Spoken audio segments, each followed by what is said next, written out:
Halo siswa dan para pecinta bahasa Inggris. Ya. Hari ini kita akan belajar bagaimana caranya kita akan mengetahui dan memahami serta bisa juga buat karangan tentang descriptive text. Ya. Kita lihat di sini descriptive text. Tahu semuanya tentang descriptive text sebelumnya? Ya. Ya, mungkin ada yang tahu, mungkin ada juga yang nggak tahu tentang descriptive text. Tapi di sini ada saya tuliskan tentang definisi, ya, sebuah teks yang mendeskripsikan, ya, tentang benda, seseorang, ya, tempat atau fenomena yang lain. Dan tujuannya itu adalah untuk mendeskripsikannya secara detail. Ini agak berbeda ya dengan karangan report yang lebih cenderung ke umum. Ini lebih spesifik atau lebih khusus ya. Jadi para pecinta bahasa Inggris jangan nanti terkecoh dengan bentuk descriptive text dengan teks lain yang mirip, yaitu report ya.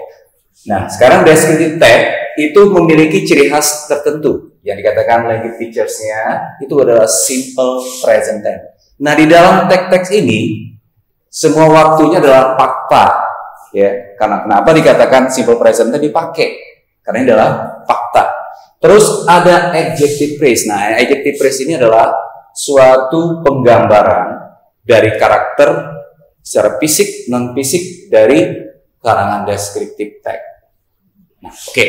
Sekarang tahu nggak ya Pak siswa atau pencinta bahasa Inggris tentang komposisi dari karangan descriptive?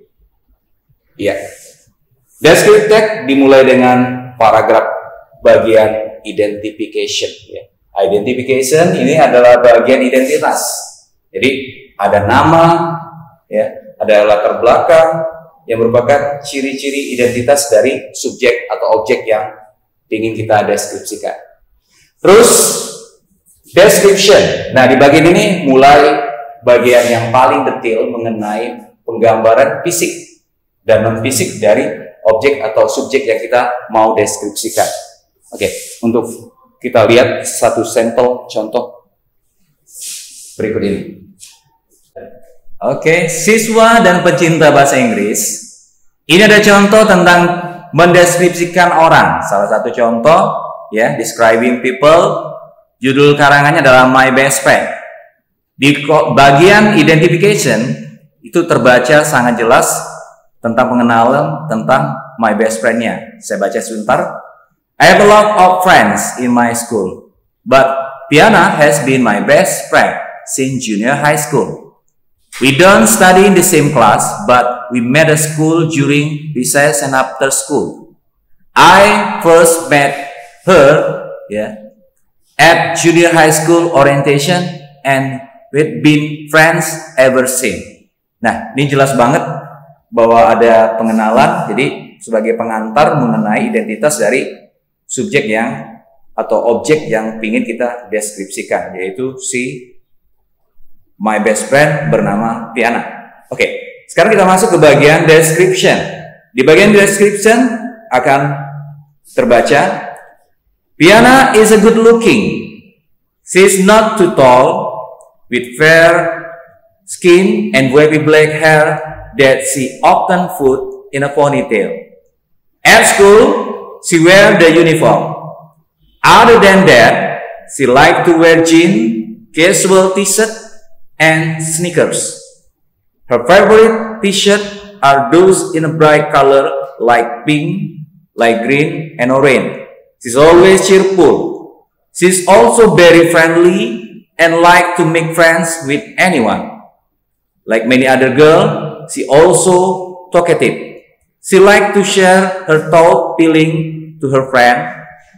I think that's why many friends enjoy her company. Oke, saya tidak bacain sampai tuntas, tapi dari situ kelihatan banget, ya, kelihatan jelas bahwa description-nya tentang Pina itu ada dari segi fisik, yaitu tentang good looking, ya. Lihat di situ ada good looking, not too tall, fair skin, wavy black, ya, Terus ponytail ya, ada ciri khas often put ponytail, behaviornya ya, perilakunya.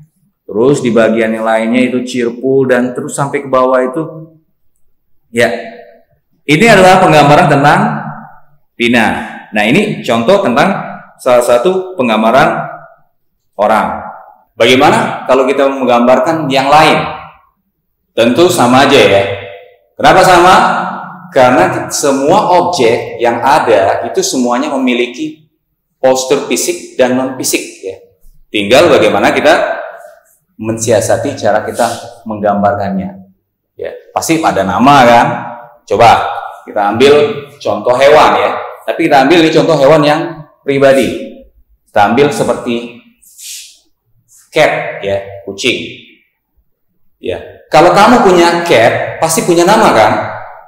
Ya, kalau dia punya nama, sudah pasti itu adalah bagian identitas. Ya, oke, ada nama, mungkin dari asalnya atau apanya, dan usianya mungkin itu bagian dari identitasnya. Nah, sekarang bagaimana kalau kita masuk ke bagian yang lebih detail, yaitu bagian fisik?